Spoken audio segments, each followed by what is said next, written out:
जोहार झारखंड, जय झारखंड। सबसे पहले आप तमाम झारखंड वासियों को मेरा सत सत नमन, कोटि कोटि नमन। आपने इस युवा को इतना हिम्मत देने का काम किया, इतना प्यार, इतना समर्थन और इतना समर्पण आपको मिला कि आज पूरे राज्य में कहीं अगर कोई चर्चा का विषय है तो आपका लाडला बेटा, आपका छोटा भाई, आपका टाइगर जयराम महतो पूरे राज्य में चर्चा का विषय है। ये आपका प्यार है, ये आपका आशीर्वाद है। तो चलिए विषय को लंबा ना ले जाते हुए सीधा बात करते हैं। बहुत सारे सवाल आपके जहन में होंगे, बहुत सारे सवाल हमारे आलोचकों के जहन में होंगे, बहुत सारे सवाल गांव के चौपाल से उठ रहे होंगे। उन सवालों का मैं खुद से सवाल भी पूछूंगा और उन सवालों का उत्तर भी देने का काम करूंगा, क्योंकि मेरे पास मीडिया आज नहीं है। सबसे पहली बात, चलिए आपको शुभकामनाएं कि मेरा नॉमिनेशन एक्सेप्ट हुआ है। 4 पेपर मैंने भरा था, जिनमें 3 पेपर को सेलेक्ट किया गया है। एक र्यूमर आया कि नहीं, अंतिम पेपर को सेलेक्ट किया गया है और 3 पेपर रिजेक्ट हुए हैं, जो कि सत्य नहीं है। 3 पेपर सेलेक्ट हुए हैं, 1 पेपर रिजेक्ट हुआ है। अब रिजेक्ट क्यों हुआ है, थोड़ा सा कारण बता देते हैं कि बहुत सारे लोग कहने लगे कि पढ़े लिखे नौजवान और गलती कर रहे हैं। तो एक बात क्लियर आप जान लीजिए कि नॉमिनेशन फॉर्म वकील भरते हैं, और जो वकील रहे या कोई रहे, सबसे पहले उनका धन्यवाद। कुछ त्रुटियां हो जाती हैं, मानवीय भूल हो जाती हैं। तो समस्या ये थी जिस फॉर्म को रिजेक्ट किया गया कि उसमें हस्ताक्षर यानी नाम, वोटर आईडी का पार्ट नंबर, सीरियल नंबर किन्हीं और का था और हस्ताक्षर किन्हीं और का बाय मिस्टेक इसलिए हुआ था क्योंकि हमने लगभग 2-3 दिनों में 5 बार हम लोगों ने पेपर में केस के सिलसिले में रिजेक्ट किया था, काटकूट किया था, क्योंकि नया नया केस हमें मिलता जा रहा था और नया नया फॉर्म बनता जा रहा था और बार बार फिर प्रस्तावकों का साइन लेना पड़ता था।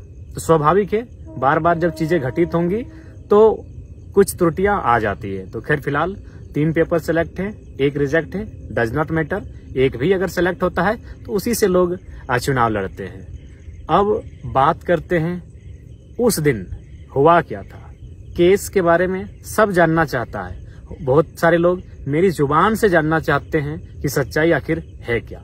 क्योंकि एक लोग जो विपक्ष में बैठे हैं, जो आलोचक वर्ग है हमारा, वो एक प्रोपेगेंडा फैला रहे हैं कि यदि जयराम बाबू को इस केस की जानकारी नहीं थी तो फिर उनका हस्ताक्षर केस के एफिडेविट में कैसे आया। तो सबसे पहले मैं आपको क्लियरली बताना चाहूंगा कि 29 तारीख को जिस दिन मेरा नॉमिनेशन पेपर खरीदा गया, मैं कहाँ था पूरा राज्य जानता है।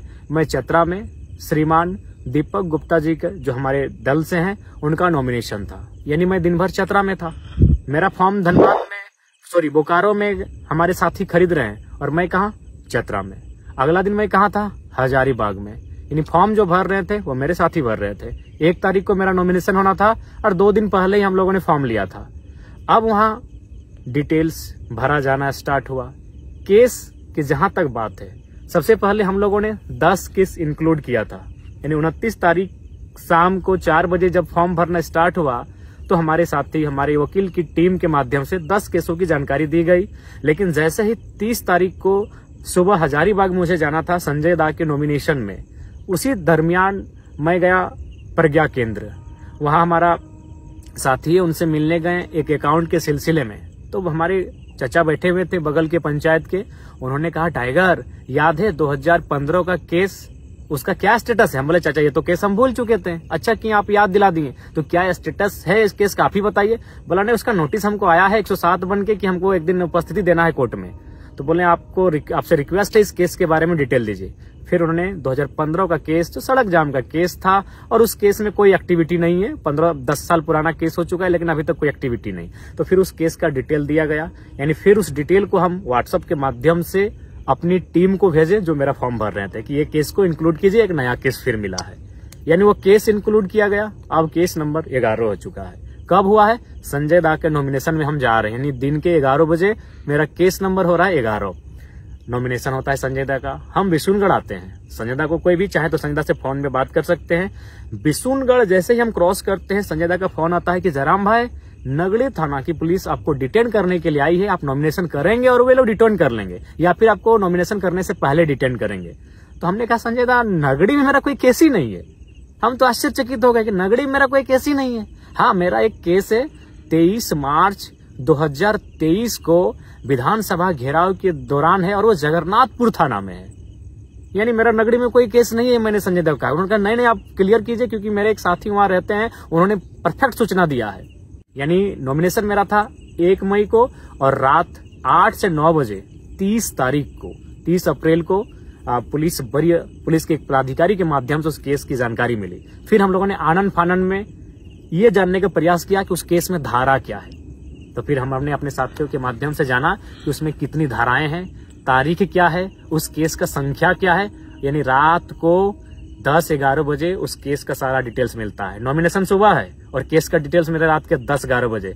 और हम लोग पहली बार, मुझे याद है 29 साल के कैरियर में, कि हम 1.5 घंटा फर्स्ट टाइम किसी रात को सोए हैं। 3 बजे सोए हैं, 4:30 बजे उठ गए हैं। यानी इतना रात भर हम लोग टेंशन में थे। यानी सुबह उठ के जो हम लोग का डॉक्यूमेंट तैयार हो चुका था, फिर उसको रिजेक्ट करते हैं, क्रॉस करते हैं। क्यों? क्योंकि फिर एक नए केस को ऐड करना था। यानी फ्रेश फिर बनता है। सुबह हम लोग नॉमिनेशन की तैयारी कर रहे हैं, सुबह हम लोग का काफिला सज रहा है, सुबह हमारी गाड़ियां सज रही हैं और हम लोग तैयारी कर रहे हैं नए पेपर भरे जाने की।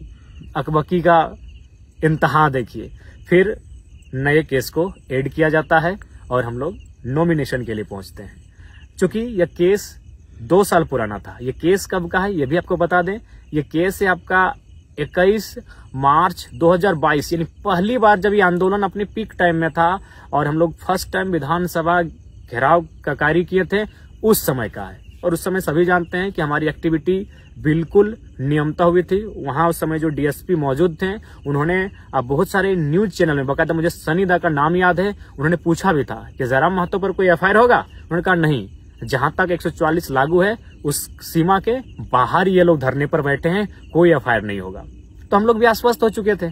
और सबसे खास बात, यदि डिटेन ही करना था, यदि वारंट ही निकालना था, तो 2 साल के दरमियान मैंने नहीं करने से भी 2-2.5 हजार सभा किया है। उस दरमियान अरेस्ट करते, चतरा नॉमिनेशन के समय अरेस्ट करते, हजारीबाग नॉमिनेशन के समय अरेस्ट करते। लेकिन खैर, साजिशें बहुत गहरी हैं। साजिशों का जो जड़ है वो बहुत दूर तक फैला है।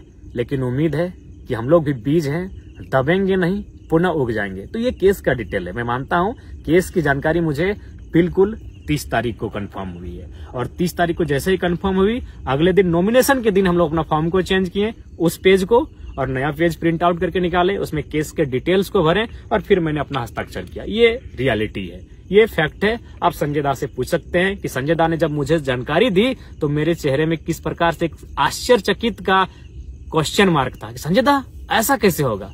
नहीं, मेरा नाम ही नहीं हो सकता है, इतना हम कॉन्फिडेंट थे। तो ये केस का मैटर। अब एक सवाल ये आ रहा है, भाग गए, फरार हो गए। मैं आपसे पूछना चाहूंगा कि भागने का अर्थ, भागने की को कैसे आप परिभाषित करेंगे। मान के चलिए हम किसी नदी के बीचों बीच हैं और नदी के जो पानी है, उस पानी को जिम्मेवारी मिली है कि जयराम महतो को घेर कर रखना है। तो जाहिर सी बात है, या तो मुझे नीचे सुरंग बना के निकलना होगा या तो उड़ के निकलना होगा, क्योंकि पानी की जिम्मेवारी है। या फिर अगर मुझे साइड से निकलना है, जिस तरफ निकलेंगे, तो पानी को खुद रास्ता देना होगा। बिल्कुल यही बोकारो में जहां मेरी सभा हो रही थी, बिल्कुल चारों तरफ गोलाकार पुलिस खड़ी थी, हाथ से हाथ मिलाकर पुलिस खड़ी थी। आप वीडियो देख लीजिएगा। तो फिर हम कैसे निकले? जैसी बात, उन्होंने रास्ता दिया है। जी हाँ, उन्होंने ही रास्ता दिया है। मैं स्वयं उस वीडियो को वायरल करूंगा। पुलिस बैक पर आई है और स्कॉर्पियो के बोनट पर बैठकर कोई फरार होता है भाई। अब सवाल है कि मैंने 1 मई नॉमिनेशन में जाने से पूर्व रात को 2-2:30 बजे शमशान घाट में बैठकर मैंने वीडियो 3 बनाया था। एक वीडियो में यह संदेश दिया था कि मुझे पूर्ण आशा है कि मेरा अरेस्टिंग हो जाएगा, अरेस्टिंग होने के बाद फलाना कार्यकारिणी केंद्र अध्यक्ष होंगे। मैंने ये भी उस वीडियो में घोषणा किया था, क्योंकि मुझे भी पूर्ण आशा था कि मुझे डिटेन कर लिया जाएगा। इसीलिए आनन फानन में 3 सेटों को भरा गया, क्योंकि पूर्ण आशा थी कि डिटेन करेंगे ही करेंगे। लेकिन वहां तक, डीसी चैम्बर से बाहर निकलने तक मैं बहुत उत्सुक था कि मुझे अरेस्ट करें। उसके बाद सभा तक, संबोधन के बाद तक मेरी इच्छा थी, मेरी दिल्ली इच्छा थी कि प्रशासन मुझे अरेस्ट करे। लेकिन परिस्थितियां वहां बिल्कुल विपरीत थी। परिस्थितियां क्या थी? बहुत सारे लोग पेट्रोल लेकर थे कि आत्मदाह कर लेंगे।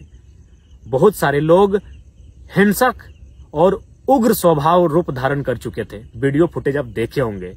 यानी मैंने इसलिए वहां से निकलना उचित समझा। मैं निकला हूं, फरार नहीं। मैं बार बार कहूंगा क्योंकि आप मेरा स्टेटमेंट अंतिम क्या था याद होगा कि एसपी साहब माफ कीजिएगा, भीड़ की भावनाओं का सम्मान कीजिए, डिटेन किसी और दिन कीजिए। ये मेरा अंतिम शब्द था कि एसपी साहब माफ कीजिएगा, भीड़ की भावनाओं का सम्मान कीजिए, डिटेन किसी और दिन कीजिए। और हम वहां से निकल गए। कि आज हम घर निकलते हैं, बाद में इस विषय पर बात करेंगे।